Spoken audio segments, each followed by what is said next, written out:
Este video procura explicar y abordar dos temáticas desde el punto de vista lingüístico. Por un lado, el Renacimiento y por otro, los tiempos modernos, con el propósito de caracterizar los estudios lingüísticos más importantes de estos dos periodos y destacar a sus principales exponentes. Asimismo, se pretende analizar la manera en que los estudios lingüísticos del Renacimiento obtienen otra perspectiva que influye en los tiempos modernos. También se intenta examinar la manera en que los tiempos modernos dejan un legado en la historia de la lingüística de manera que sientan las bases y las pautas para las obras y los estudios de la lingüística comparada e histórica del siglo XIX. En primera instancia, es importante recordar que en el Renacimiento el enfoque principal era el resurgimiento que había comenzado en Italia de los estudios del latín y el griego clásico, así como también el interés por estudiar las lenguas de los países vecinos en Europa, lo que da paso a los inicios de la fonética comparada. Como no podía ser de otro modo, es en Italia donde comienza este interés por el estudio del latín y el griego clásico, no medieval, gracias al movimiento humanista. Estos humanistas italianos fueron los creadores de la moderna filología clásica, donde se abre paso a la creación de una gramática italiana, que en un principio seguía las líneas de los gramáticos latinos Donato y Prisciano, y no se le consideraba al italiano como un idioma, sino como un dialecto toscano. Y entonces no fue hasta 1525 que Pietro Bembo escribe el primer intento de gramática italiana con su prosa de la lengua vulgar. A su vez, Giangiorno Tricino propone una reforma en la que la ortografía se ajuste a la pronunciación fonética de la lengua romance que se estaba hablando en Italia, que en este caso era el italiano. Entonces, tales estudios lingüísticos en el nivel fonético y la relación que se tenía entre el latín y las lenguas romances causó un gran impacto en Europa.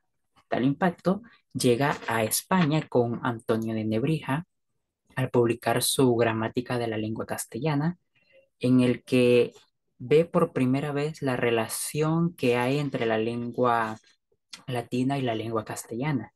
Antonio de Nebrija realiza una breve exposición sobre la historia de la conformación y evolución del castellano, la manera en que los sonidos del latín habían cambiado de manera abismal al castellano de la época. Asimismo, brinda algunos conceptos gramaticales que fueron bastante importantes durante la época, como lo de escribir como se hablaba y hablar como se escribía. A él se unen otros intelectuales como Juan de Valdés al publicar su Diálogo de la Lengua entre 1535 y 1536, en donde es bastante acertado al ahondar en el origen del castellano y afirmar que la lengua española toma influencia de todas las lenguas que habían estado en la península ibérica, las prerromanas, el gótico, la lengua árabe, y que la lengua de la que más toma influencia el español es del latín. A su vez, se atreve a conjeturar sobre la cuestión de la fragmentación dialectal que se dio en la península, explicando que dicha fragmentación fue gracias al contacto cultural y lingüístico de los pueblos que estuvieron asentados en España durante el dominio romano y musulmán. Por otro lado, está Francisco Sánchez de las Brozas, español, un célebre filólogo español, que brinda una teoría del lenguaje que está guiada por la razón, ya que Brozas confirma que, según él, el lenguaje es una manifestación del hombre social, cree en la convencionalidad del lenguaje, pero no en una convencionalidad que es completamente arbitraria, sino dice que el lenguaje tiene una relación de convencionalidad y racionalidad. Por su parte, en Francia, Julio César Scaliger, italiano, quien es considerado una pieza importante en los estudios franceses del Renacimiento, redefine el concepto de lo que es la gramática. Ya no es vista como un arte, sino como una ciencia con el fin de hablar y escribir correctamente.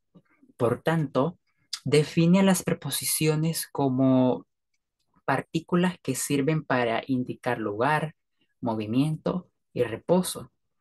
A su vez, Petros Ramos distingue solo dos tipos de oraciones en el análisis sintáctico, las que tienen número y las que no. Entonces, se deja entrever cómo en el Renacimiento hay claramente una innovación en los estudios de la lingüística, visto desde una perspectiva histórica, desde una perspectiva comparativa, al encontrar una relación entre el latín y las lenguas romances y plantearse el debate y la temática de el cambio lingüístico. Y es importante tener en cuenta cómo se van desarrollando la gramática y la fonética comparada entre naciones vecinas como en Italia y España, al compararse sus lenguas y, y brindar esos cimientos que no incrementarían hasta finales del siglo XVII y el siglo XVIII, donde dos influencias marcan la historia de la lingüística, una en Europa y la otra en la India. Esta última destacó y produjo un cambio irreversible en la lingüística histórica. Es lo que se conoce como las vísperas de los tiempos modernos. En lo que concierne a Europa, es importante destacar a tres personajes importantes. Codillac, quien era francés, Rousseau, quien era suizo, y Herder, quien era alemán. A mediados del siglo XVIII, Codillac y Rousseau discutían el origen del lenguaje y el desarrollo del habla humana. Ambos coincidían en que el lenguaje es producto de gestos y gritos naturales que que formulaba ese inicio del lenguaje, pero dado que los gestos no eran tan eficaces como signos de comunicación, es el elemento fonético del lenguaje que termina siendo predominante, ya que conforme determinadas secuencias de sonidos fonéticos fonológicos, los seres humanos podían asociarse semánticamente con otros seres y con fenómenos, por lo que la capacidad del pensamiento humano incrementaba. No obstante, llegará Herder a profundizar más sobre el lenguaje y el pensamiento humano. Este alemán, filósofo alemán muy importante, afirma la inseparabilidad del lenguaje y el pensamiento, ya que el lenguaje es el instrumento, el contenido y la forma del pensamiento. Esta idea de Herder del origen del lenguaje y del pensamiento en diferentes etapas de crecimiento y madurez humana era considerado bastante innovador en la época, tanto así que Wilhelm von Humboldt sigue las líneas del pensamiento de Herbert, agregando que la capacidad para el lenguaje es es una parte esencial de la mente humana. De otro modo, el lenguaje no podría haber surgido.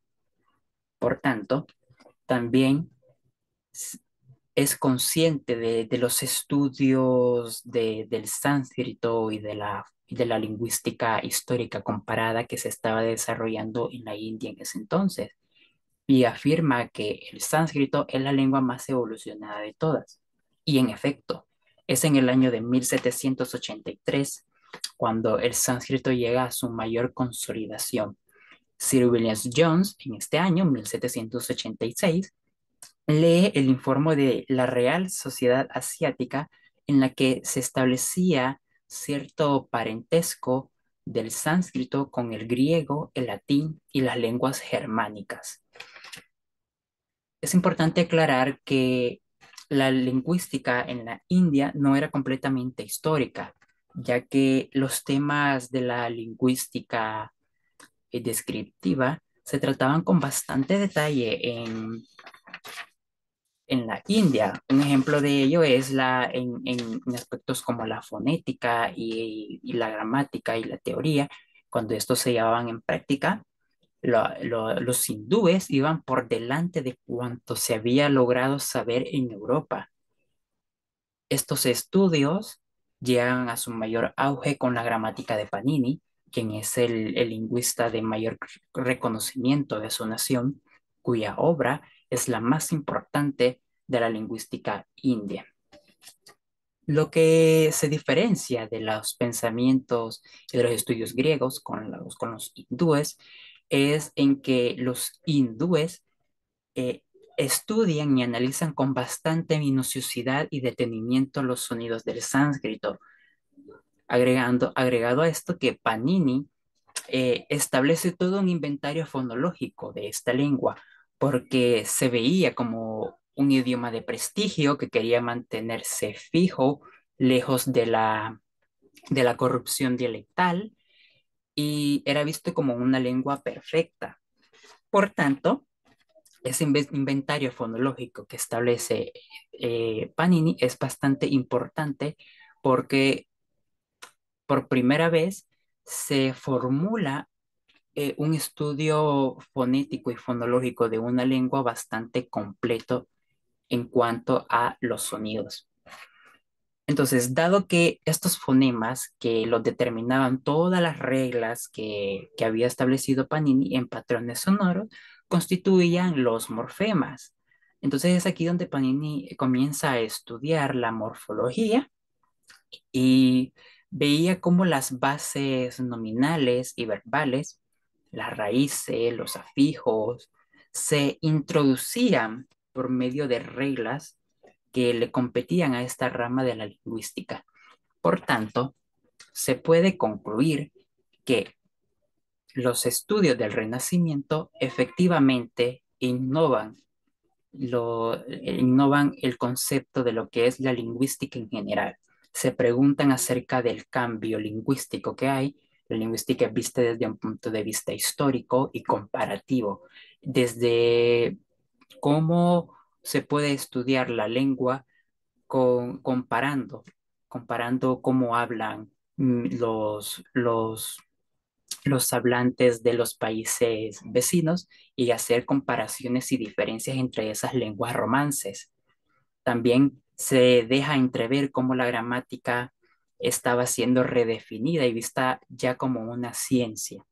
No obstante, estos estudios se profundizan más en los tiempos modernos, a lo que también se agrega la importancia de las teorías sobre el lenguaje, tomando en cuenta el pensamiento como una relación de dependencia entre estos dos y la manera en la que se va desarrollando conforme el ser humano crece y madura. En cuanto a a la lingüística en la India, es destacable e innegable que el estudio del sánscrito fue fundamental para basar y generar las pautas que se van a, a utilizar en los estudios lingüísticos de la lingüística histórica y comparativa del siglo XIX. Muy bien, ahora brindaré las fuentes bibliográficas que he utilizado para realizar este video. Son dos: Historia de la Lingüística de Fernando Arellano para desarrollar la temática del Renacimiento. Breve Historia de la Lingüística de Robbins para la temática de los tiempos modernos. Y finalmente, incluyo el cronograma y la autoevaluación de su servidor. Gracias.